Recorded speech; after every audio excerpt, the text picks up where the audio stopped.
오늘 우리 성경 계시록 보시겠습니다.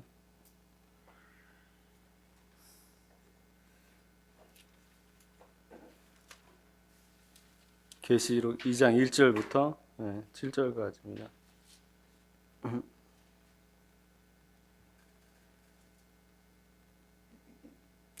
계시록 2장 1절부터 7절까지 다 같이 읽겠습니다. 에베소 교회의 심부름꾼에게 이렇게 써보내라. 오른손에 7표를 주시고 7 금초대 사이를 거니시는 분이 말씀하신다. 나는 네가 한 일과 네 수고와 인내를 알고 있다. 나는 네가 악한 자들을 참고 내버려 둘 수 없었던 것과 사도가 아니면서 사도라 자칭하는 자들을 시험하여 그들이 거짓말쟁이임을 밝혀낸 것도 알고 있다. 너는 참고 내 이름을 위하여 고난을 견디어냈으며 낙심한 적이 없다.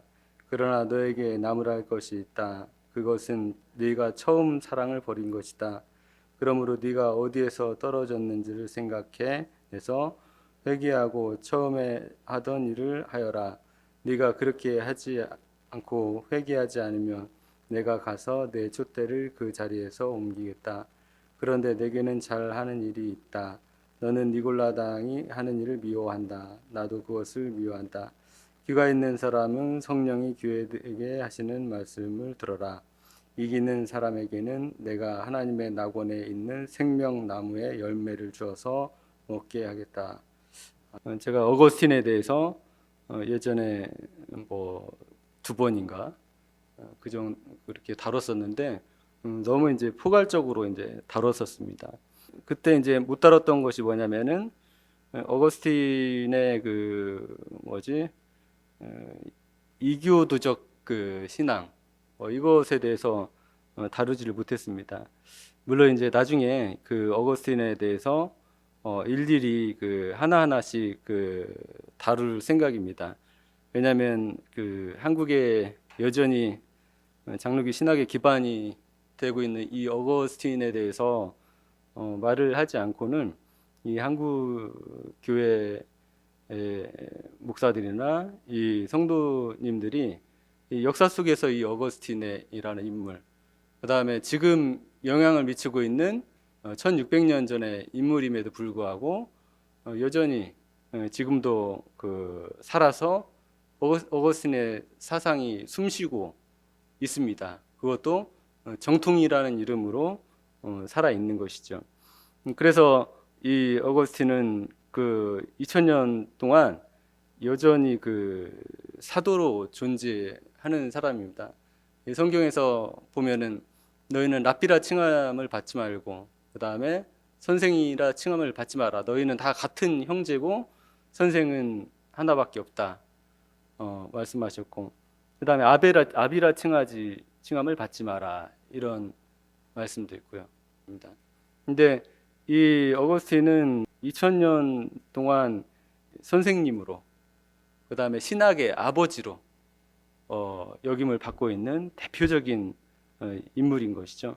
그래서 이 사람이 자칭이 아니라 사도와 같은 권위로 이 카톨릭 신학의 아버지라고 하죠. 사도와 같은 권위로 이 교회에 자리를 잡고 있습니다. 하지만은 이 사람에 대해서 여기 그 내용을 보시면은 자칭 이 사도가 아니면서 사도라고 자칭하는 자들을 시험하여 그들이 거짓말쟁이임을 밝혀낸 것도 알고 있다. 이렇게 되어 있습니다.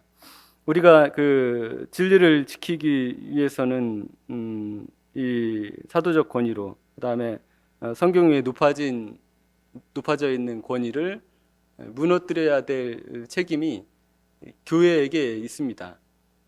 그것은 왜 그러냐면은 교회가 진리를 드러내고 지키고 그 다음에 성도들이 미혹되지 않게 하기 위함인 것이죠. 그 가장 일선에 서 있는 사람들이 어떻게 보면 신학자들이죠. 신학자들. 그러니까 이 신학자들이 목회자를 양성하고 가르치지 않습니까?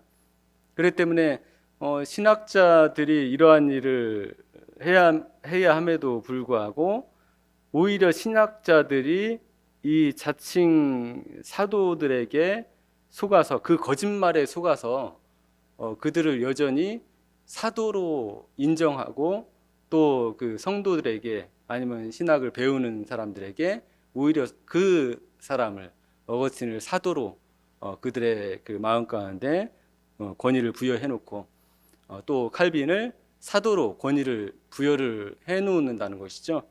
그렇게 되면은 그 사람들의 그 저서들과 이 성경 해석, 그리고 그 사상들이 그대로 남아서 많은 사람들이 이 거짓말, 그들의 거짓말에 속아 넘어가는 것이죠.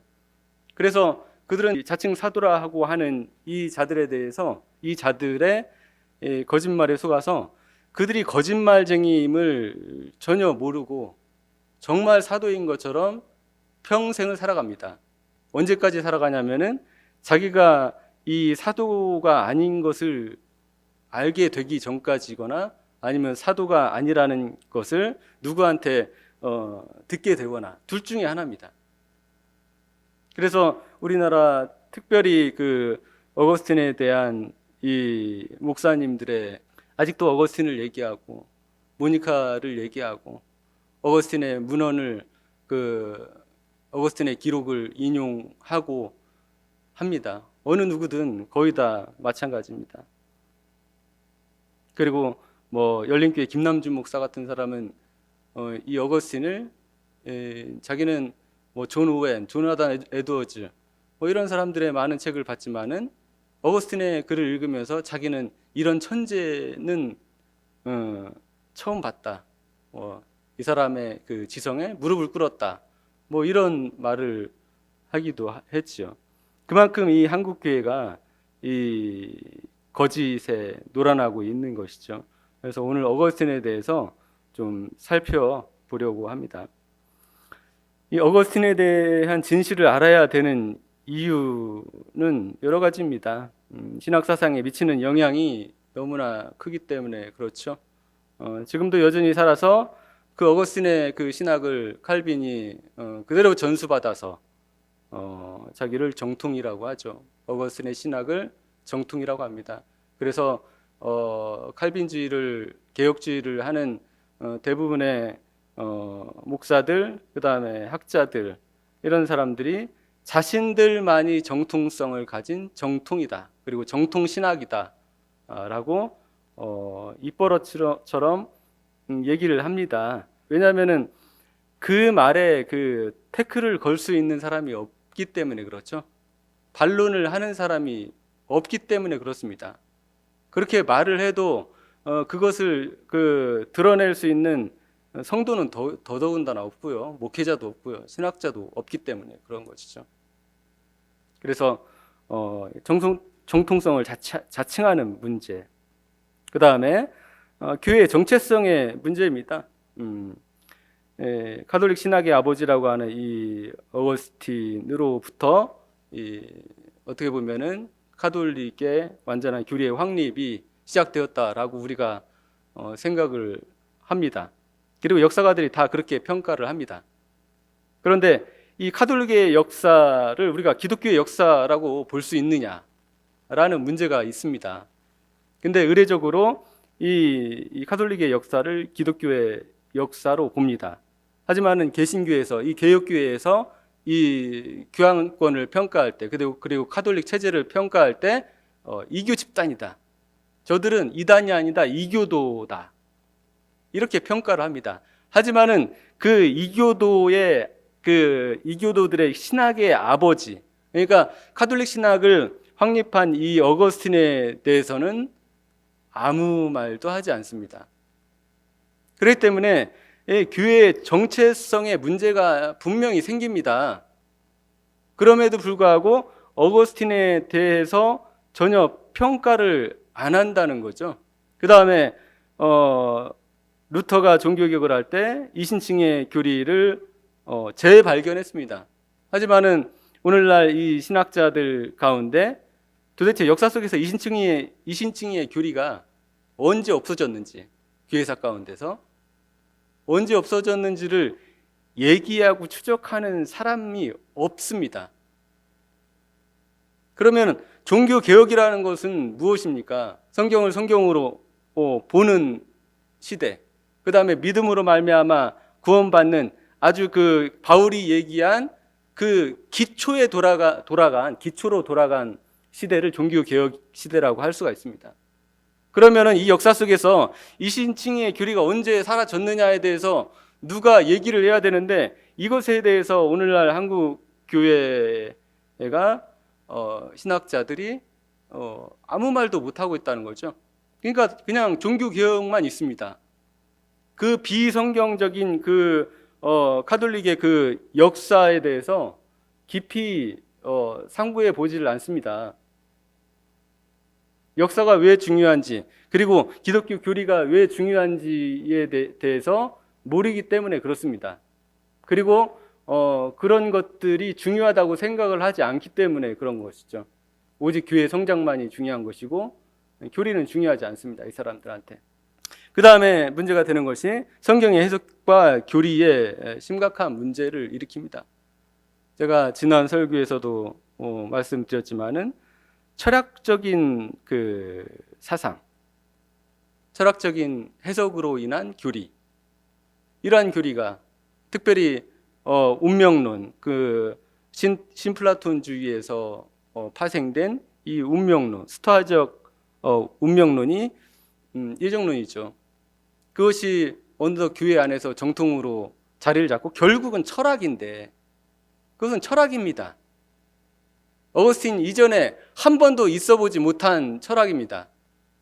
그럼에도 불구하고 그 예정론이라는 것이 오늘날 이 개혁주의 안에서 정통으로 자리를 잡고 있습니다. 어거스틴 이전에 한 번도 이 이중 예정이라는 것이 있어 본 적이 없습니다.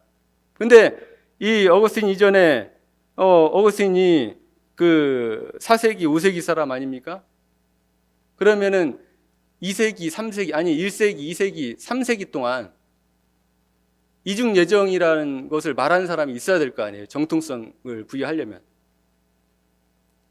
하지만은 이 어거스틴의 이 철학적 사상, 이 운명론은 이 3세기 동안 교부들 가운데, 속사도들 가운데 거론된 적이 없습니다.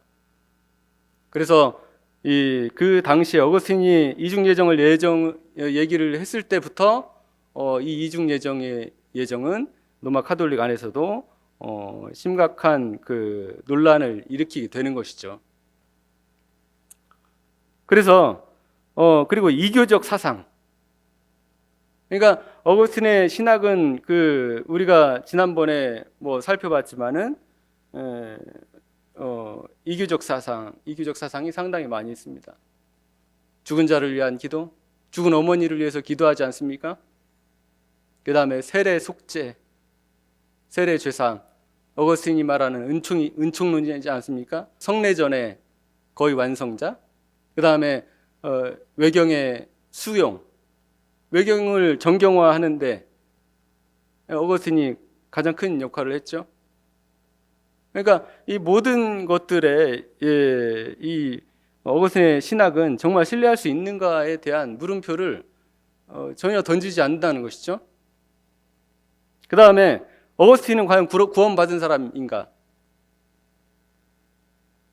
이신칭의를 모르는 사람이 구원을 받을 수 있냐? 그러니까 오늘날 신학교 교수님들한테 말씀을 드리면은 어거스틴이 이신칭의 교리를 알았습니까? 답변 못합니다. 어거스틴은 이신칭의 교리를 알지 못했습니다. 어거스틴은 구원받은 사람인가? 그리고 칼빈은 어거스틴의 교리를 그대로 전수받은 사람이라고 할 수 있습니다. 과연 칼빈의 교리는 정통이 될 수 있는가? 이것을 우리가 살펴봐야 되는 것이죠. 그러니까 어거스틴의 신학을 보면은 우리 그 침례교에서는 거의 다 그 부정될 수밖에 없는 신학입니다. 이 사람의 신학은 한마디로 이교적 신학입니다.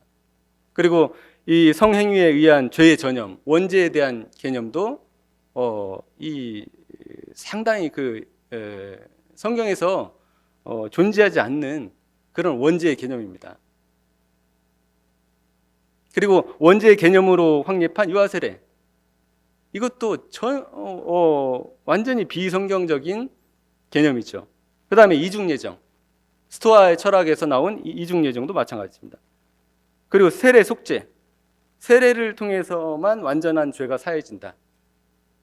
물론 어거스틴 이전에 암브로시스 때부터도 아무리 예수님을 믿는다고 하더라도 세례를 받지 않으면 죄사함을 받지 못한다, 이런 말들을 했습니다. 그렇기 때문에 어거스틴은 그 영향을 깊게 받았겠죠. 그 다음에 외경의 정경화, 뭐 이런 것들은 제가 설명을 드렸습니다.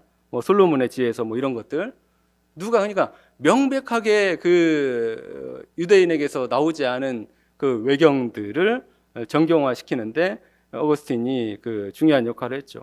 그 다음에 하체설, 죽은 자를 위한 기도, 뭐 본인이 고백록에서 죽은 어머니를 위해서 기도합니다. 그 다음에 연옥사상, 죽은 자를 위한 어머니를 위해 기도한다는 건 뭡니까? 어머니 좀 잘 돌봐 주십시오, 용서해 주십시오. 하나님께서 용서해 주고 그 보살펴 주시면 어떻게 됩니까? 뭔가 조치가 취해진다는 것이죠. 하늘에서 죽은 후에도. 그 다음에 마리아 숭배, 그 다음에 이교적 신앙. 그러니까 이 침례교에서 이 어거스틴을 바라보면은 이 사람에게서 성경적인 뭔가를 결코 발견할 수 없는 사람입니다. 하지만은 개혁교회는 여기에서 원죄를 통한 유아세례, 뭐 이런 거 개념을 받아들였죠. 유아세례. 그 다음에 이중예정, 예정론을 받아들였죠. 그 다음에 세례 중생의 가능성. 그러니까 예를 들어서 어거스틴은 세례를 통해서 완전히 속죄가 된다고 그랬습니다. 믿음으로 말미암아 구원을 받는 게 아니라 세례를 받음으로써 세례 속죄를 주장했죠. 하지만은 이 주장이 너무나 터무니없으니까 이 칼빈 같은 경우는 어린아이들과 이 세례를 받는 자들에게 중생의 그 어떤 성령의 역사가 있다라고 얘기를 합니다. 그 다음에 외경의 정경화, 이런 것들은 뭐 우리 개신교는 이제 외경을 받아들이지 않죠. 화채설, 죽은 자를 위한 기도, 연옥사상, 이런 거 받아들이지 않습니다. 마리아 숭배, 마리아 숭배는 뭐 루터도 죽을 때까지 마리아를 숭배했었고요. 그 다음에 이 개혁자들이 어느 정도는 마리아 숭배를 자기 시대에서 완벽하게 끊어내지를 못했습니다. 그 다음 오늘 다룰 거는 이교적 사상입니다. 축기 의식과 유골 숭배. 오늘 어거스틴이 얼마나 그 유골 숭배를 했는지, 그리고 그 해골을 통해서 많은 사람들을 고쳤는지 들여다볼 겁니다. 그러니까 어거스틴에 대해서 얘기를 하는 사람들이 왜 이런 것들은 따라 하지 않는지 모르겠습니다. 뼈다귀로, 그러니까 해골로 많은 사람들을 병을 고치고요. 그 다음에 죽은 자도 살리는 이 해골 치유 사역. 이 어거스틴이 가장 앞장서서 했던 사역입니다. 오늘 그것에 대해서 살펴보려고 합니다. 그러니까 1번부터 7번까지는 나중에 제가 한번 한 게 있지만은 자세하게 하지 않고 개론적으로 그 전체를 모아서 한번 다룬 적이 있는데, 이것을 자세하게 하나하나씩 분류해서 하도록 하겠습니다. 나중에. 그래서 보면은 이 유골 숭배, 이 해골 숭배는 이 로마 가톨릭에서 아주 성행하고 있는 것입니다. 그러니까 지금은 이 유골 숭배 사상이 그나마 상당히 약화되었습니다. 왜냐하면은 이 문명화된 사회에서 이 교황이 이 유골들을 노골적으로 숭배하고 숭배를 장려하면 큰 문제가 생기기 때문에 그렇죠. 하지만은 이 중세까지만 해도 이 유골 숭배는 아주 심각한 문제였습니다. 예를 들어서 뭐 토마스 아퀴나스, 로마 가톨릭의 대표적인 13세기 그 신학자입니다. 이 그 13세기 이 토마스 아퀴나스가 죽고 나서 그 시신을 전부 다 제자들이 그 뼈를 전부 다 가져갑니다. 솥에다가 이 토마스 아퀴나스의 시신을 삶아서 삶아야만이 그 뼈가 분리되죠. 예.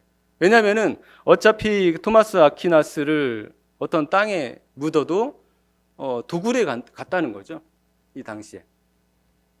그러니까 거의 그래서 로마 카톨릭에서 성인이라고 추대받은 사람들의 이 시신은 온전하게 보존돼 있는 경우가 거의 드물다고 합니다. 왜냐하면은 그 시신에 뭐 옷이나 그 다음에 뼈나 하다못해 뭐 치아, 뭐 손톱, 손가락, 뭐 이 모든 것들이 어떤 신성시 되어서 그것이 기적을 일으킨다거나 아니면은 마귀를 쫓아낸다거나 이런 데 쓰였기 때문에 그렇습니다. 그래서 토마스 아퀴나스의 제자들은 토마스 아퀴나스가 죽자마자 목을 잘라서 그 몸은 솥에 삶아서 자기들이 일찍 뼈를 가져간 것입니다. 그러니까 그만큼 이 중세 때는 이 유골 숭배가 엄청나게 팽배했었고요. 이 유골 숭배는 우리가 뭐 짐작하듯이 콘스탄틴이 기독교를 공인한 이후에 그 로마의 이교도들이 얼마나 많았습니까? 로마의 신들이 얼마나 많았습니까? 그 이교도들이 전부 다 기독교로 들어오면서 그 이교 행위가 교회 안에서 자연스럽게 행해진 것이죠. 뼈를 숭배하는. 그 다음에 그 죽은 사람의 무엇인가의 성물이 어떤 효과를 지닌다는 그런 미신적인 생각에서 이제 들어온 것이죠. 그래서 이렇게 뼈로 잔식한 교회도 있습니다. 이게 교회 같지가 않죠. 교회 그 입구입니다. 보면은 1528년에서 1870년에 죽은 수도사 4,000명의 미라와 유골로 장식하여 해골 사원이라고 불리는 교회입니다. 이탈리아 로마에 있는 산타 마리아 텔라 콘체치오네 데이 카푸치니 교회라고 합니다. 그러니까 이렇게 지금 우리가 보면은 말도 안 되는 이런 일들이 이 중세 때는 너무나 자연스럽고 심지어 어떤 것이었냐? 성스러운 것이었다는 거죠. 왜냐하면 이 수도사들이 얼마나 일반 사람들이 봤을 때 청렴하고 깨끗하고 그 다음에 은총을 많이 받은 사람이겠습니까? 이 사람들의 이 뼈다귀 하나 가지고도 그것을 가지려고 이 뼈다귀 산업이 유골 산업이 엄청나게 발달을 했었다고 합니다. 중세 때 심각하게. 그래서 뭐 예수님의 뭐 뼈, 예수님의 뭐 면류관, 예수님의 옷, 뭐 그런 말도 안 되는 그런 것이 로마 카톨릭에서도 얘기가 되지 않습니까? 그래서 우리가 유럽의 교회들을 가보면은 이런 모습들 자주 볼 수 있습니다. 영국의 교회들, 그러니까 교회가 아니죠. 영국의 그 대성당들 가보면요. 실제 이 죽은 그 주교들의 혹은 성인들의 이 관들이 있습니다. 그 교회 안에. 그러니까 이러한 그 관들이 그 다음에 이 죽은 사람들의 뼈와 이 그 육체의 어떤 흔적들이 뭔가 신성한 힘이 있다고 믿었던 것이죠. 그리고 이제 이게 2013년에 베드로의 9개의 뼈 조각을 이제 프란치스코 교황이 공개를 한 사진이죠. 베드로의 뼈가 아닐 겁니다. 분명히. 진위를 확인할 수가 없습니다. 하지만은 베드로의 뼈라고 추정이 된다고 지들이 솔직히 사람들을 속이는 것이죠. 그래서 이렇게 베드로의 뼈 9개의 뼈 조각을 이렇게 공개를 하기도 했습니다. 이 중세에는 이 유골 숭배가 아주 생각보다 심각했었고요. 그 산업도 엄청나게 그 발달을 했었다고 합니다. 그래서 오늘 우리가 어거스틴의 그 유골 숭배의 시작, 그러니까 어떻게 보면은 유골 숭배 사상을 로마 카톨릭에 전수시켜주고 확립해 놓은 사람이 어거스틴입니다. 그래서 뭐 어거스틴에 대해서 우리가 간략하게 뭐 살펴보면은 어거스틴은 뭐 354년에 지금의 알제리 북아프리카에서 태어났습니다. 어머니 모니카고요. 그 다음에 뭐 16살 때 이제 키케로의 호르텐시우스가 이 철학의 권면입니다. 철학의 권유. 그래서 이 키케로의 철학의 권유를 읽고서 철학에 깊이 심취하게 됩니다. 그러면서 이제 이 사람이 마니교에 10년 동안 머무르게 되죠. 그래서 근데 17살 때 집을 떠나서 이제 한 여인과 14년 동안 동거를 하면서 아들을 낳습니다. 이 당시에 로마 제국에서는 남자들에게 흔히 있었던 일이라고 합니다. 그래서 죽을 때까지 이 아들이 그나마 아버지와 함께 이제 살게 되었죠. 그리고 어거스틴은 마니교 최고 지도자를 만났었죠. 그래서 그의 지적 수준, 철학적 수준, 신앙적 수준이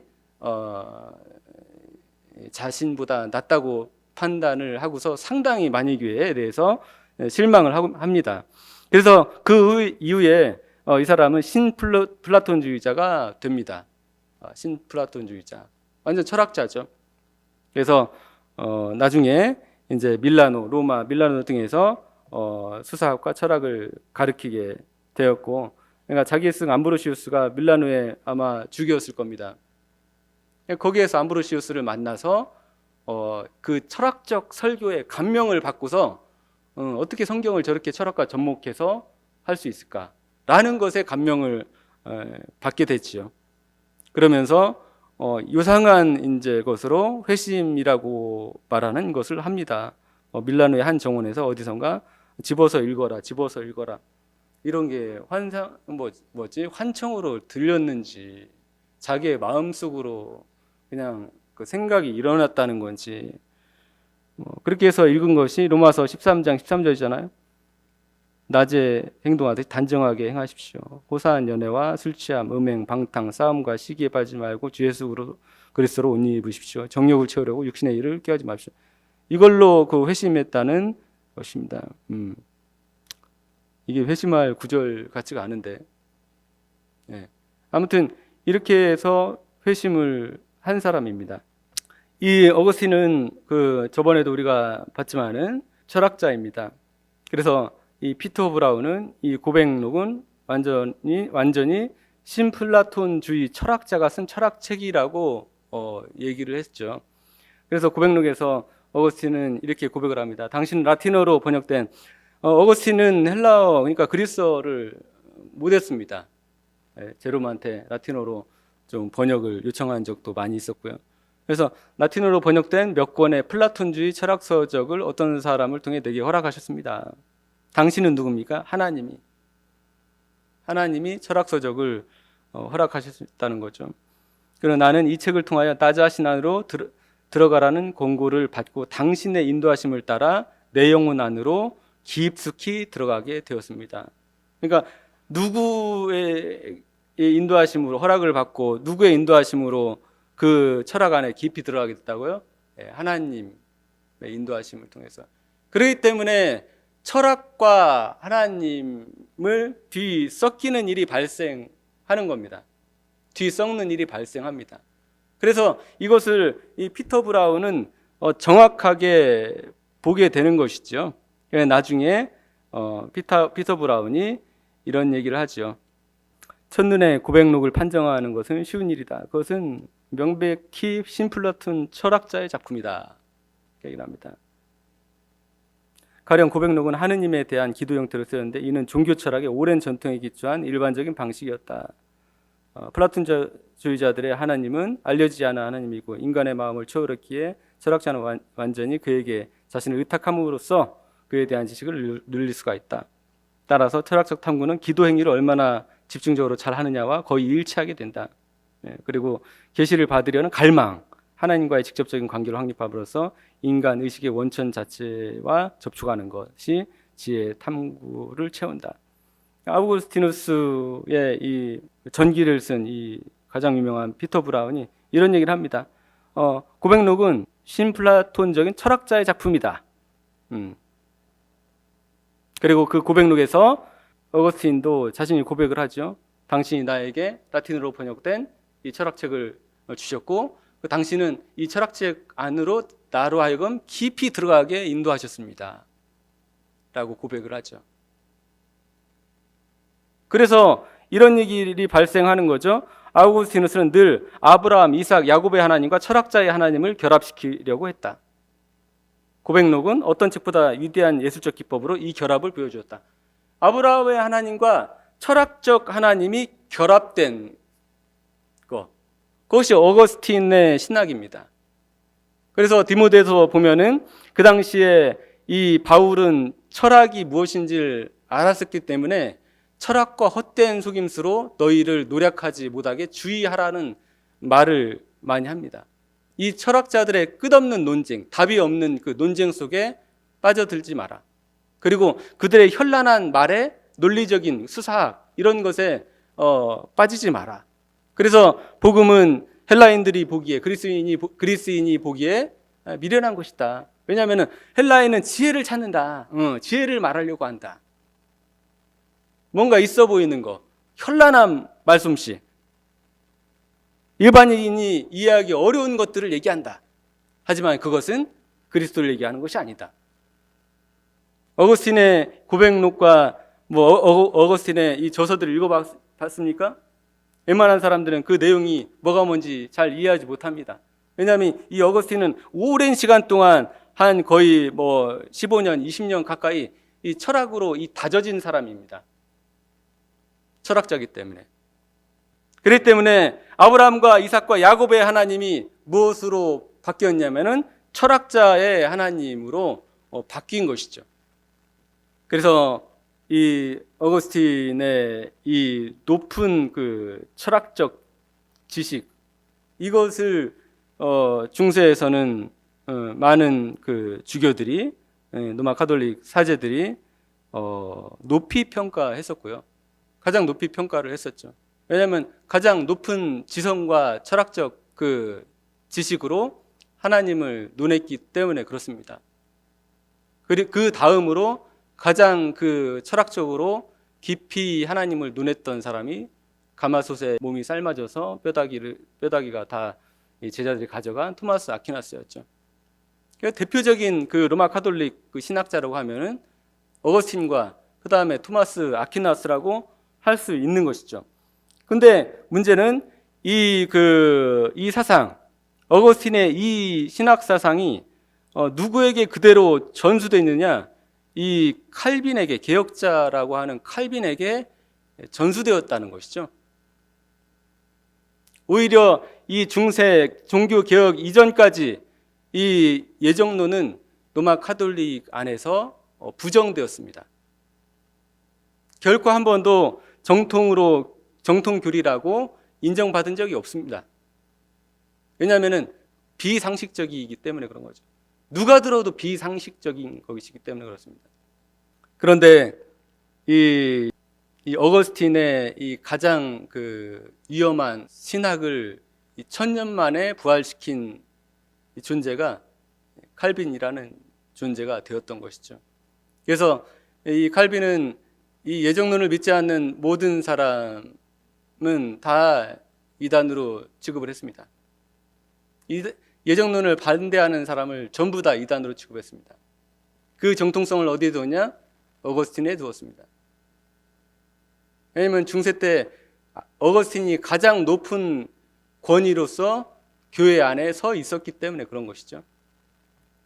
그래서 존 칼빈이 이런 얘기를 합니다. 하나님께서는 당신의 손을 펴시사 모든 사람의 심령에 효과적인 영향을 미치지 않으십니다. 말이 이상하죠? 밑에 것을 읽어보시면 됩니다. 어거스틴은 어떤 사람이 회심할 때 이 회심은 하나님의 무조건적인 선택에 의해 유래된 것이라고 선포하고 있다. 역시 그는 어떤 사람이 택함을 받고 어떤 사람이 유기되는 것은 오직 하나님의 뜻에 달려있다는 사실을 숨기지 않았다. 이것이 맞습니다. 어거스틴이 말하는 예정, 그리고 칼빈이 말하는 예정입니다. 이거 자체가.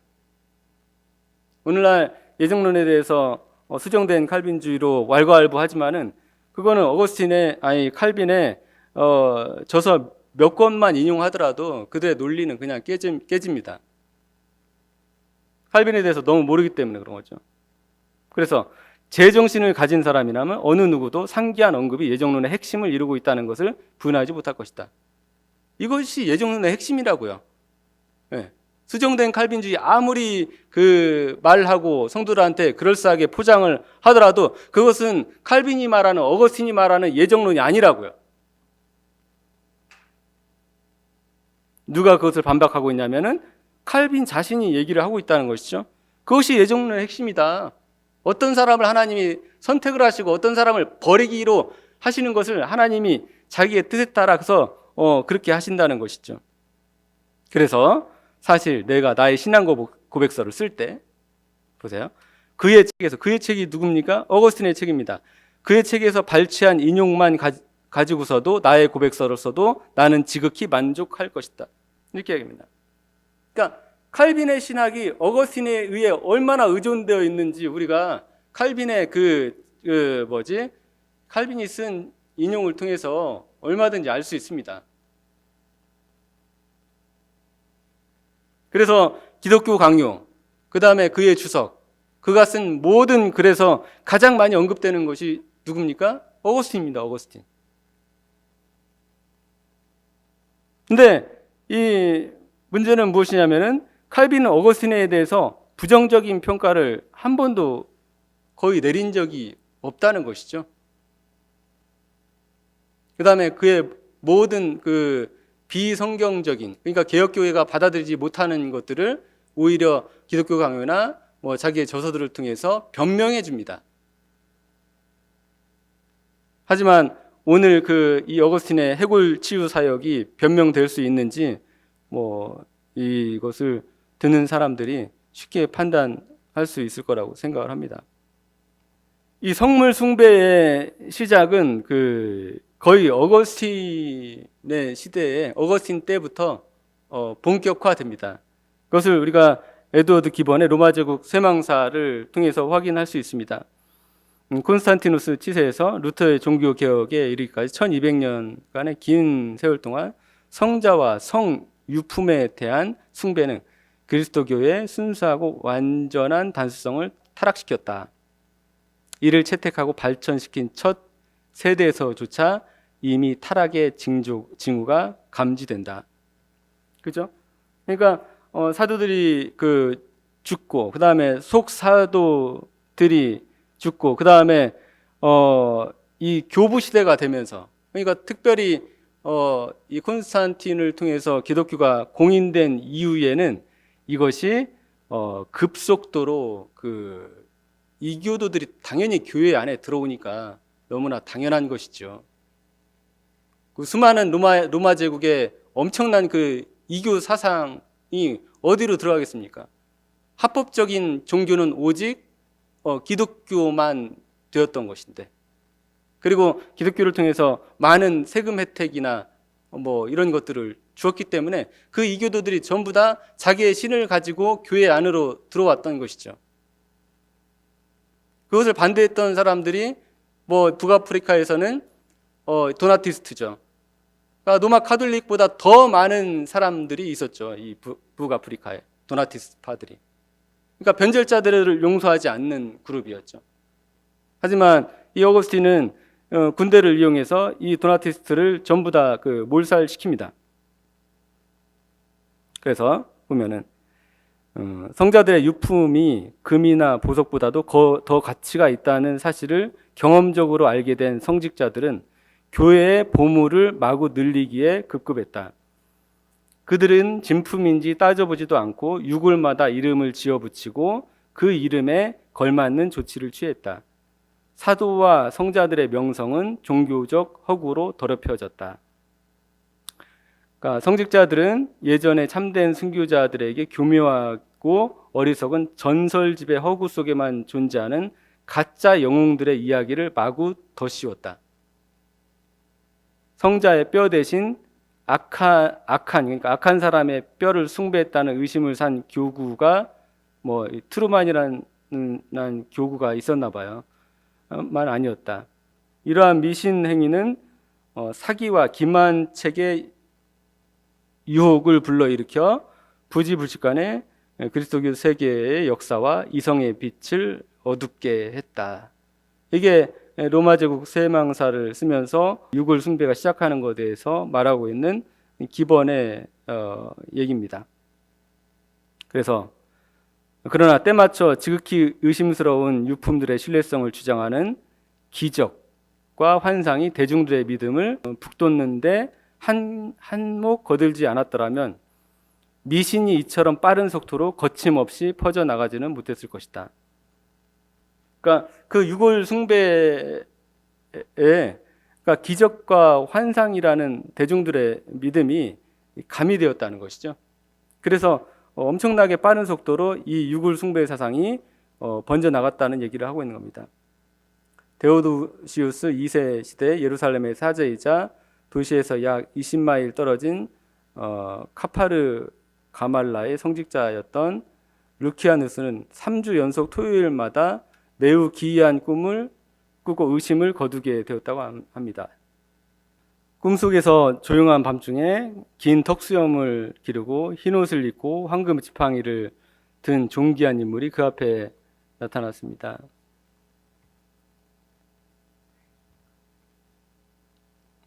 그는 자신의 이름을 가말리엘이라고 하고 뭐 성경에 나오는 그 가말리엘인 것 같습니다.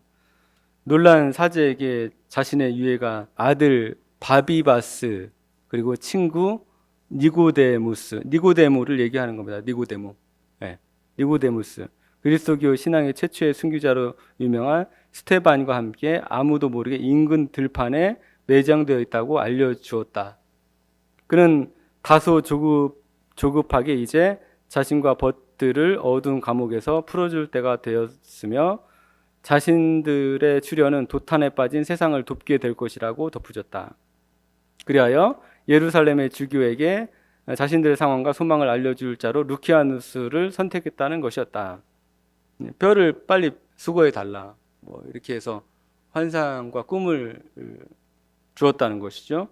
그래서 의심스럽기도 하고 쉽지 않은 일이어서 선뜻 중대한 발굴 작업에 나서지 못했으나 새로운 환상을 잇따라 보게 되자 이러한 의심과 어려움도 사라졌다.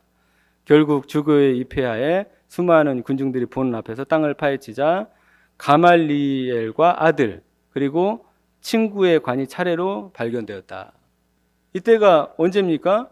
이 예루살렘이 완전히 서기 70년에 완전히 무너졌잖아요. 그리고 수많은 사람들이 학살을 당했죠. 어디든 파보면은 뼈가 나올 것입니다. 근데 그것이 이제 이 환상과 결합되면서 이 꿈과 결합되면서 이 사람들이 뭐 가말리엘 그러니까 유대에서 가장 누구죠? 사도 바울의 스승 아닙니까? 그잖아요. 그 다음에 니고데모, 그 다음에 스테파누스, 스데반 이런 사람 그러니까 가장 성경에서 말하고 있는 권위 있는 사람들의 뼈라고 이제 꿈을 통해서 계시를 받았다는 것이죠. 그래서 네 번째로 스데반의 유해를 담은 관이 햇빛 속에서 모습을 드러내자 땅이 흔들리면서 마치 천국의 것과 같은 향기가 퍼져나와 이를 돕던 인부들 73명 그러니까 73명이 앓고 있던 온갖 질병이 단숨에 치유되었다고 합니다. 그러니까 누구의 뼈를 드러내자요? 스테파누스의 뼈를 드러내자 73명이 앓고 있던 모든 병이 다 치유되었다는 것이죠. 스데반의 벗들은 카파르 가말라의 평화로운 처소에 남겨졌으나 최초의 순교자 유품은 엄숙한 행렬과 함께 그러니까 스데반이죠. 최초의 순교자 함께 시온산에 건립된 교회에 옮겨졌다. 그리고 피 한 방울이나 뼈 조각 같은 사소한 유품도 로마 세계의 거의 전 속주에서 신성하고 기적적인 힘을 인정받았다. 함부로 터무니없는 허구를 믿지 않는 근엄하고 학식 높은 아우구스티누스도 성 스테판의 유품이 아프리카에서 수많은 불가사의를 행했다고 주장했다. 이 경이로운 기적담은 히포의 주교 아우구스티누스가 그리스도교의 진리에 대한 확고하고도 영원한 증거로 기획한 정교한 저작인 하나님의 도성 속에 삽입되었다. 실제로 하나님의 도성에 보면은 22권에 보면은 이 내용이 들어 있습니다. 아우구스티누스는 순교자의 초능력을 직접 겪었거나 목격한 사람들에 의해 공개적으로 증명된 기적들만 엄선했다고 엄숙히 선언했다. 그러니까 자기 하나님의 도성이라는 책에 이게 아주 중요한 책에 그것을 적을 만큼 확실하고 믿을 만하다. 이렇게 해서 수록을 했다는 것이죠. 그래서 생략되거나 잊혀진 불가사의도 많았으므로 히포는 속주의 다른 도시들보다 더 엄격한 기준에 따라 기적담을 추려낸 편에 속했다. 주교는 70여 가지의 기적을 추려냈는데 이 주교 누굽니까? 예, 어거스틴을 말합니다. 70여 가지의 기적을 추려냈는데 그 가운데서는 자기 교구 안에서 2년 동안 죽은 자가 부활한 사례가 3건이나 포함되어 있었다. 어거스틴 때 이 스테판의 이 유골로 이 스테판의 유골이 아니죠. 이 누구의 뼈인지 모르는 이 해골로 3사람이나 죽었다가 부활했다는 것이죠. 다음에 그리스도교 세계의 다른 모든 교구와 성직자들에게까지 눈을 돌린다면 이 무진장한 원천에서 쏟아져 나온 허구와 오류들을 일일이 다 세기도 어려울 것이다. 그러나 이처럼 미신과 어리석음이 판치는 시대에는 기적이 정상적이고 확고한 자연 법칙으로부터의 일탈로 간주되지 않기 때문에 그 명성과 가치를 인정받지 못했다. 그래서 이 성골괴의 시작을 이 워필드, 그러니까 이 칼빈주의의 대표적인 3대 신학자 중에 한 사람입니다. 워필드가 기독교 기적론에서 이 어거스틴의 이 성골괴의 시작을 얘기를 하고 있습니다. 그는 말하기를 은사조차도 모든 성인들에게 주어지지 않듯이 하나님께서 자기의 기뻐하시는 뜻대로 그러한 기적을 일어나게 해주는 것도 성인들의 무덤이라고 해서 다 해당되는 것이 아니다. 이때부터 무엇을 알 수 있습니까? 성인 숭배, 죽은 성인 숭배를 하고 있다는 것을 우리가 알 수가 있죠. 그러니까 그 죽은 성인들의 유품과 그 유골이 어떤 기적들을 일어나게 해준다는 그 생각이 만연해 있다는 것을 우리가 어거스틴의 말을 통해서 알 수가 있는 것이죠. 그 당시 404년이 될 때까지 아프리카에는, 그러니까 북아프리카에서 이 어거스틴이 주교로 있었지 않습니까? 404년까지 기적을 일으키는 성골괴가 하나도 없었다. 성골괴라는 것은 있지를 않았다고요. 그러나 어거스틴은 서둘러 그 성골괴들을 만들었다. 그리고 20년 후에는 그 성골괴들이 충분히 활동하는 것을 보게 된다. 성골괴가 뭡니까? 귀한 뼈들을 모아놓는 괴죠. 그래서 피터 브라운도 얘기를 합니다. 이 얘기를 424년까지 히포에서는 성 스테파누스 기념 예배당이 없었다. 급기야는 예배당까지 나중에 만들게 됩니다. 이때는 성골괴를 만들고요. 이때는 그 성 스테파누스의 그 유골 가지고 예배당을 만듭니다. 에클라리우스가 자신의 비용으로 기념 예배당을 건축했고 스테파누스의 죽음을 보여주는 모자이크와 아우구스티누스가 쓴 시로 장식됐다. 그 교회가 누구의 시로 장식됐냐면 아우구스티누스가 쓴 시로 장식이 됐다고 합니다. 그 교회가.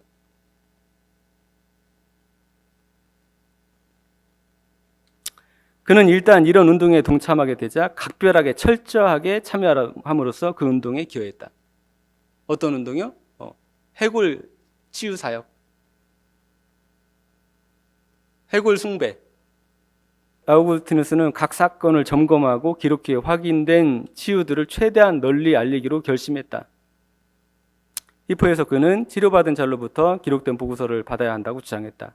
그리고 그 문서는 교회에서 기록자가 보는 앞에서 낭독되었고 누가 치유됐습니다. 오늘날에 간증 집회하고 비슷합니다. 별다른 게 없어요. 치료 전혀 안 됐지만 그것이 포장되고 왜곡돼서 그 치유받았다고 된다고요. 뼈들도 이렇게 사람을 살리고 기적을 행하는데 이 살아있는 사람들은 요즘에 왜 못 살린답니까? 그 후에 주교의 도서관에 보관되었다. 그는 동료인 에보디우스에게 이 체계를 권장했으나 별로 효과를 거두지는 못했다. 에보디우스의 기적 모음은 우잘리스 생활의 사소한 것들에 대한 생생한 기록이지만 초자연적인 것에 대한 감명 깊은 논증은 결코 아니었다. 아우구스티누스가 이렇게 움직였던 데에는 긴박함에 대한 인식이 있었다. 이런 일들에 대해서 이 아우구스티누스는 성골교를 만들고 그 다음에 그 기적을 성골교가 일으킨 기적의 모음담을 만드는데 아주 적극적이었다는 것이죠. 그 이유 중에 하나가 한 지체 높은 칼타고 기부인이 직접 효과를 경험했던 치유를 공개하기 위해, 그러니까 그녀의 지위와 영향을 이용하지 못했던 것이 그를 정말로 화가 나게 했다. 그 기부인이 뭔가 이렇게 성골계를 통해서 이렇게 이게 치유를 받았다고 했었나 보죠. 이 기부인이 엄청난 영향력이 있었나 봅니다. 그 여인의 그 간증을 만약에 전파했으면 어거스틴의 이 교회가 엄청나게 더 부흥했을 거고 어거스틴의 권위도 엄청나게 올라갈 수도 있었겠다는 얘기를 하고 있는 겁니다, 지금. 그래서 화가 났다는 것이에요. 그래서 이런 일들, 그러니까 도서관에 보관하고 교회에서 사람들 앞에 낭독을 하게 하고 이렇게 긴박하게 움직였다는 것이죠, 아우구스티누스가. 그래서 그는 흩어져 있는 사건들을 수집해 초기 교회의 성장을 도왔던 기적들만큼이나 간략하면서도 감동스러운 하나의 묶음집을 만들려고 했다. 그가 대중의 믿음이라는 움직일 수 없는 사실에 호소한 것은 이번이 처음이 아니다. 그는 펠라기우스파를 분쇄하기 위해 아프리카에서 유아세를 둘러싸고 존재하던 집요한 감성들을 끌어모았다. 그러니까 이 피터 브라운의 이 아우구스티누스는 신학자들이 꼭 봐야 되는 필독서입니다. 이 어거스틴에 대해서 객관적으로, 그러니까 사실 그대로를 볼 수 있는 몇 안 되는 책이기 때문에 그렇죠. 상당히 두껍고 비싸긴 하지만은 어거스틴에 대해서 제대로 알려면 이 아우구스티누스를 꼭 필독을 해야 됩니다. 그래서 이러한 내용들이 아까 에드워드 기번을 통해서도 에드워드 기번의 로마 제국 쇠망사에도 나오고요. 그 다음에 이 워필드라는 이 칼빈주의 3대 신학자 중에 한 명인 이 워필드의 기독교 기적론이라는 곳에서도 나옵니다. 그리고 직접 이 어거스틴은 하나님의 도성에서 자기의 책 22권에 이 내용들을 아주 자세하게 그 성골계가, 그러니까 스테반의 그 해골이 어떤 치유의 능력을 발생시켰는지에 대해서 아주 자세하게 적어 놓게 되는 것이죠. 보시면 아우구스티누스의 해골 치유 사역. 그러니까 아우구스티누스를 이 따르는 사람들이 왜 이런 해골 치유 사역은 왜 본받지 않는지 모르겠습니다. 보자마자 73명이 모든 병이 다 낫고 죽은 자까지 부활하는 이 해골 치유 사역을 왜 안 하는지 저는 이해를 할 수가 없습니다. 아마 머리털 나고 처음 들어보는 얘기일 겁니다.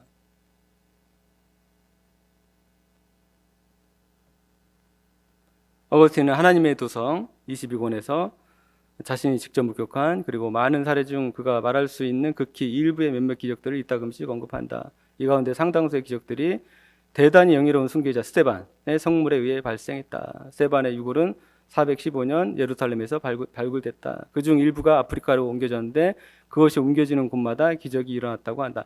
예루살렘에서 발견돼서 이 아프리카에는 이 유골 전체가 왔겠습니까? 뼈 몇 조각 왔겠죠. 아까 베드로의 뼈 그 9조각을 공개했듯이. 뼈 몇 조각이 온 겁니다. 아프리카에. 그것이 옮겨지는 곳마다 기적이 일어났다고 한다. 히포시 424년 그 일부를 얻어 성당 입구에 있는 그 조그마한 예배실에 안치해 두었다. 어거스틴은 예배실 문 앞 아치 기둥에 예배자들로 하여금 스데반의 중보로 인해 일어나는 모든 기적들을 하나님께서 하신 일로 인정할 것을 권하는 네 마디의 글씨를 새기도록 했다. 그 뼈를 통해서 뼈를 보고 뭐 간절히 빈다거나 뼈에다가 뼈를 직접 만지지는 못하게 했겠죠. 네. 그런 기적들은 하나님께서 하신 것으로 인정을 한다는 글귀를 새겨놨다는 것이죠. 솔직히 누구의 뼈인지도 모르는데, 옛날에는 짐승의 뼈인지 사람의 뼈인지도 구분 못하지 않았습니까? 솔직히.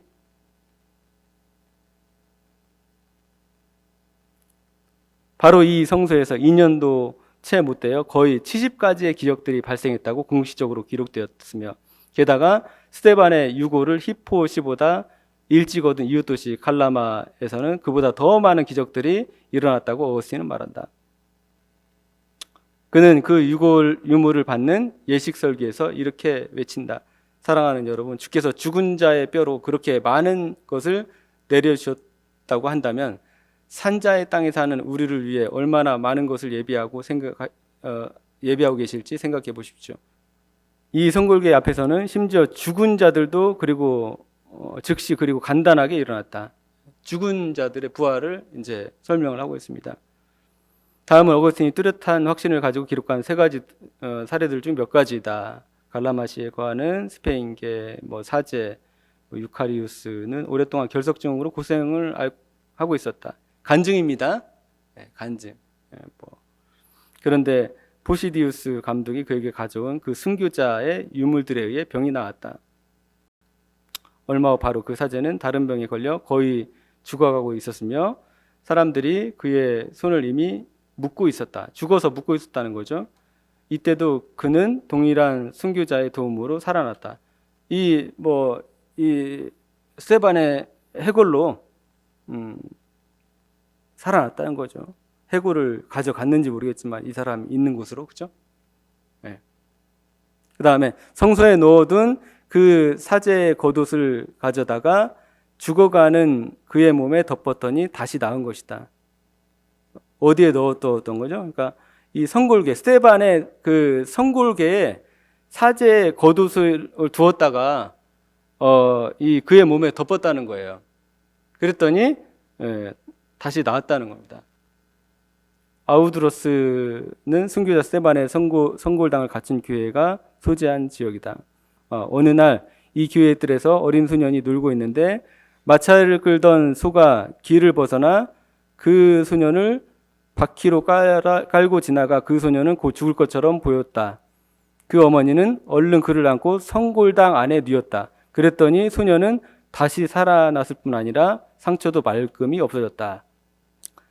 다음에 이웃마을 가스팔리움에 살던 한 경건한 여인은 절망적일 정도로 중병에 시달렸을 때 자기 옷을 성골당 안에 밀어 넣었으나 그 옷을 다시 빼기도 전에 죽고 말았다. 그러나 그 부모가 죽은 그녀의 몸을 그 옷으로 감싸자 다시 숨이 돌아왔고 곧 정상으로 회복되었다. 죽었다가 살아난 그 기록을 지금 우리 성 어거스틴께서 적고 있는 것입니다. 어디예요? 네, 하나님의 도성. 히포시에는 바수스라 불리는 한 시리아 사람이 유독한 딸을 위해 그 순교자의 성골당 앞에서 기도하고 있었다. 그도 역시 딸의 옷을 성골계 안으로 밀어넣고 있던 때였다. 성골계 안으로 밑에 밀어넣나 봐요, 옷을. 하지만 그가 기도할 때 집에서 하인들이 딸의 죽음을 알리기 위해서 달려왔다. 그러나 그의 친구들은 그를 막아서서 그 사실을 그에게 알리지 못하게 했다. 그가 거리에서 딸의 죽음을 슬퍼하는 모습을 보이지 않게 하기 위해서였다. 그가 집으로 돌아갈 때 이미 가족들의 호국 소리가 가득했지만 가지고 온 옷을 던졌더니 딸이 다시 살아났다. 그 읽을 때마다 아멘 아멘 이렇게 하셔야지 이걸. 역시 같은 지역에서 이레니우스라는 한 세리의 아들이 병들어 죽었다. 생기 없이 누워져 있는 그의 시체를 앞에 두고 많은 사람들의 울음과 애도 속에서 마지막 장례의식이 거행되었을 때 그의 친구들 중 하나가 그를 위로하면서 그 순교자의 성결구의 안에 넣어두었던 기름으로 그 몸에 바를 것을 권했다. 그는 그대로 이행했고 죽은 아들은 다시 살아났다. 이 뼈만 있으면 뭐든지 다 살릴 수가 있습니다. 죽은 사람도 살릴 수가 있습니다. 스테반의 뼈. 그게 중요한 건 아니죠. 이와 비슷한 예로 우리의 감독들 가운데 하나인 엘류시누스는 자기의 죽은 자기 어린 아들을 자기 집 지하실에 둔 순교자의 성골기에 뉘어놓고 많은 눈물을 흘리며 기도했는데 결국 아들을 살려서 데리고 올라왔다. 이게 어디에 나와 있는 내용이냐면요, 아우구스티누스의 그 하나님의 도성 신국론에 나와 있고요, 22권에 나와 있고, 그 다음에 워필드가 이것을 인용해서 기독교 기정론에서 쓰고 있고요. 그 다음에 로마 제국 세명사를 쓴 이 에드워드 기번이 동일하게 얘기를 하고 있다는 것이죠. 오늘날에 어떤 뼈로, 어떤 해골로 어떤 사람들을 그 치유하고 병을 고친다 이렇게 하면 그냥 곧바로 뭐가 됩니까? 이단이 됩니다. 이단.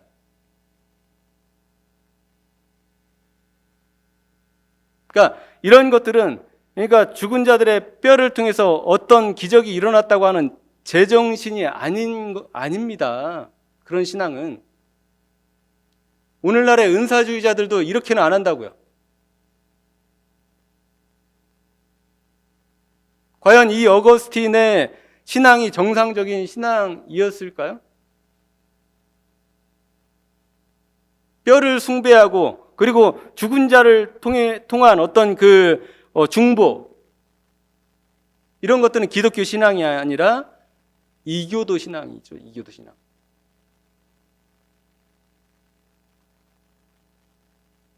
그런데 이런 그 어거스틴의 이런 비성경적인 그 행위들은 우리나라 교회 목사님들이 전혀 모릅니다. 아무도 얘기해 주지 않습니다. 그래서 오늘날 한국교회는 무엇을 해야 되냐? 어거스틴에 대해서 배워야 됩니다. 어거스틴이 어떤 사람인지 배워야 한다고요. 그래서 무식하게 교회에서 설교하면서 어거스틴에 대해서 인용하는 이 무식한 목사들이 없어져야 됩니다. 어거스틴이 누군지 알고 맨날 어거스틴 거리면서 그러고 있냐고요. 어거스틴이 누군지를 모른다고요. 어거스틴의 그 은총론이 이신층의 은총론이라고 착각을 하고 있습니다. 이 사람들.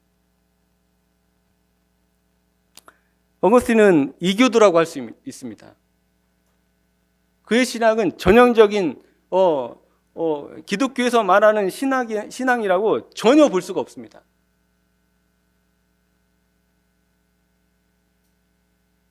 이 사람은 카톨릭의 신학의 아버지인데 어느덧 개혁주의 신학의 아버지로도 되어 있습니다. 지금 도대체 어떻게 하겠다는 겁니까? 그러니까 이 어거스틴에 대해서 어떻게든 그 어거스틴에 대해서 완전히 무비판적이 돼버리는 거죠. 지금 우리나라에서 어거스틴에 대해서 누구도 비판하지 않습니다. 왜냐? 칼빈 신학의 아버지거든요. 칼빈의 기독교 강요, 칼빈의 주서, 칼빈의 저서에 이 어거스틴의 글로 가득 차 있거든요. 그런데 이 칼빈 신학의 아버지인 어거스틴을 비판하고 무너뜨리면 무엇이 무너지나? 칼빈 신학이 무너지는 거라고요. 그렇기 때문에 어거스틴에 대해서 한마디로 못합니다. 그가 어떤 비성경적인, 어떤 이교적인, 어떤 것을 잘못했더라도 이 사람들은 어거스틴에 대해서 한마디도 하지 않습니다. 왜 그렇습니까? 그들은 칼빈을 섬기지 성경을, 하나님을 섬기는 게 아니기 때문에 그렇습니다. 인간의 가르침, 헛된 철학과 이교 풍습, 오히려 그거 이교 풍습들을 장려하고 왜곡하고 미화해서 많은 영혼들을 무지하게 만들고 맹신하게 만들고, 어떻게 그런 생각에서 바른 신학이 나올 수가 있겠습니까? 이런 신앙에서 어떻게 바른 신앙이 나올 수가 있겠냐고요. 그러니까 어거스틴을 알아야 되는 이유는 간단합니다. 왜냐하면 어거스틴의 신학이 지금도 이 시대를 지배하고 영향을 미치고 있기 때문에 그렇습니다. 어거스틴을 알아야지 칼빈을 이해할 수가 있습니다. 왜 칼빈은 이 어거스틴에 대해서 무비판적이었나? 왜 옹호만 했나? 그럼 칼빈의 신학은 도대체 어떤 신앙인가? 어떤 신학인가? 그러니까 우리나라 신학을 제가 예전에도 말했지만 묻지마 신학. 아무도 묻고 따지지도 않습니다. 철저하게 초등학생 그 주입식 교육. 어느 나라에서도 볼 수 없는 주입식 교육. 그도 그럴 것이 장로교라는 간판을 걸어놓고 칼빈과 어거스틴을 비판하면 장로교 간판을 내려야 되니까 서로 모순되니까 그렇게 하지 못하겠죠. 자기 얼굴에 자기 침 뱉기니까. 그러니까 성경을 따르는 것이 아닙니다. 어거스틴의 원죄라는 개념조차 모릅니다. 어거스틴의 은총론이 그 예정과 그 세례를 통한 속죄라는 것도 모릅니다.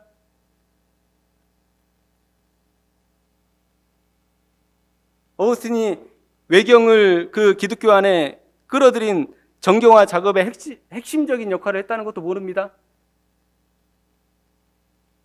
그 다음에 죽은 자를 위한 기도, 그 다음에 로마 카톨릭 교회 하나, 그러니까 이 도나티스를 왜 죽였습니까? 교회밖에는 구원이 없다라는 정의였죠.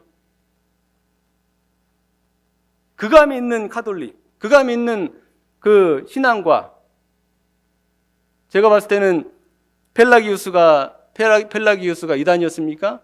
어거스틴은 펠라기우스보다 더 큰 이단입니다. 도나티스트가 이단이었습니까? 어거스틴은 도나티스트보다 더 큰 이단입니다. 이 사람 어거스틴은 이교도입니다. 이교도. 그래서 철학과 헛된 속임수가 오늘날 한국 교회, 그 다음에 이 전 세계를 휘어잡고 있습니다. 왜냐하면 사람들은 철학을 좋아하거든요. 옥스포드, 캠브리지, 영국 성공의 학자들이 왜 유명합니까? 그들의 학적 권위에 다 무릎 꿇기 때문에 그런 거죠.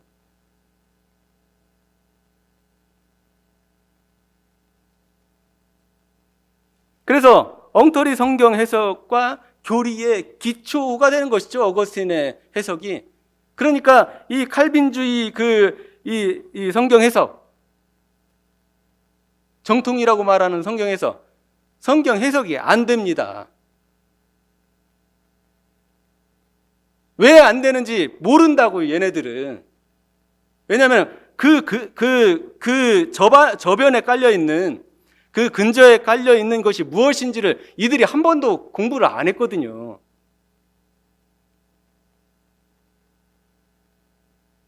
그러니까 이 장로교 사람들, 신학을 하는 사람들, 어거스틴에 대해서 배우고요, 칼빈에 대해서 배우고요, 어거스틴에 대해서 재평가하고요, 칼빈에 대해서 재평가해야 됩니다. 그래야지 어디로 돌아갈 수 있느냐? 성경으로 돌아갈 수 있습니다. 성경으로. 얘네들은 완전하지 않구나. 완전을 떠나서 얘네들은 아주 잘못된 애들이구나.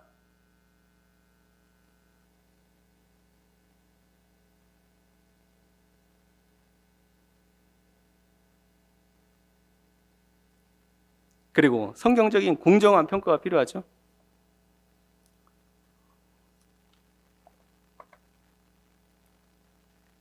지금의 기준으로 하면 이단인데 어거스틴은 다 면책특권입니다. 뭐든지 다 면책특권이 됩니다.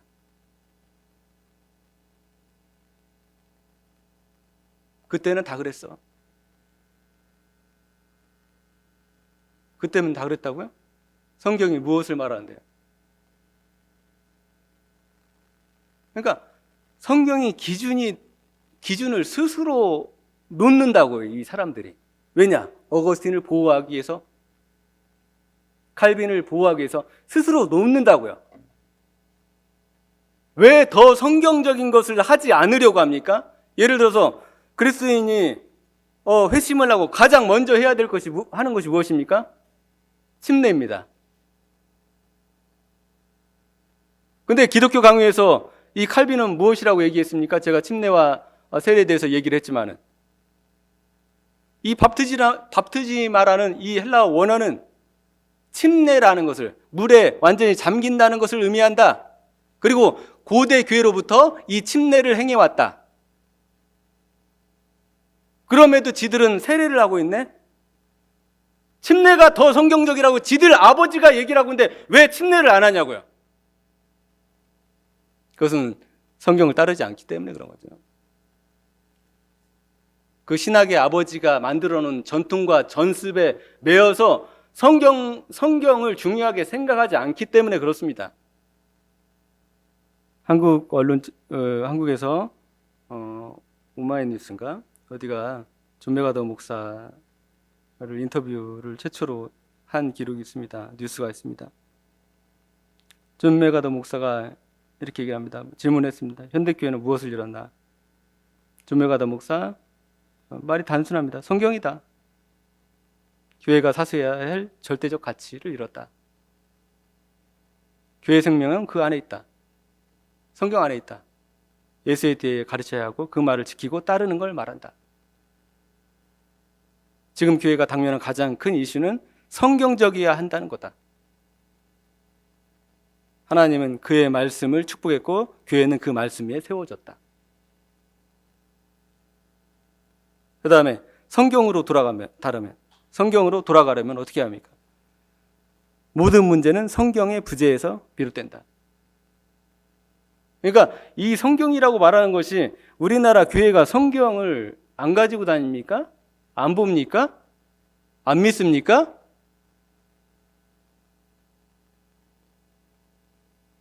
뭐라는 겁니까? 안 따른다는 거죠. 안 따른다는 거. 더 성경적인 것에 관심이 없습니다. A와 B가 있으면은 A보다 B가 더 성경적이면 B를 행하는 것이 당연한 건데 이 사람들은 B를 행하지 않습니다.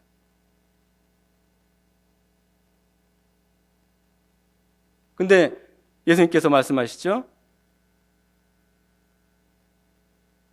작은 일에 충성해야만이 큰 것을 맡기지 않습니까? 가진 자는 더 가지게 되고 없는 자는 그 있는 것마저 빼앗겨서 다른 자에게 주어집니다. 성경의 원리가 그렇습니다. 제가 볼 때. 성경이 무엇을 말하고 있는가? 그러니까 모든 문제는 성경의 부재에서 비롯된다. 오늘날 한국 교회가 무엇에서 비롯되냐면요, 성경에서 비롯된 겁니다. 한국 교회의 모든 문제는 성경을 안 믿고 안 따르고 그 다음에 액세서리처럼 치부해 버리기 때문에 그렇습니다. 그리고 공부를 안 하고요. 공부를 할 필요가 없으니까.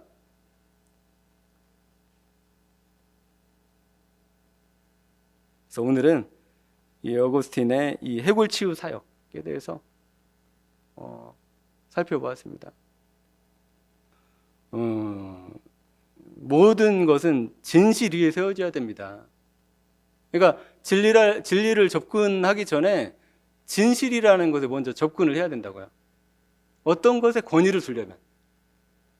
오히려 어떤 것에 권위를 두지 않는 사람이 그냥 성경적이 될 수가 있다고요. 오히려. 그리고 어떤 것에 권위를 두지 않는 사람이 성경을 그냥 따를 수가 있다고요.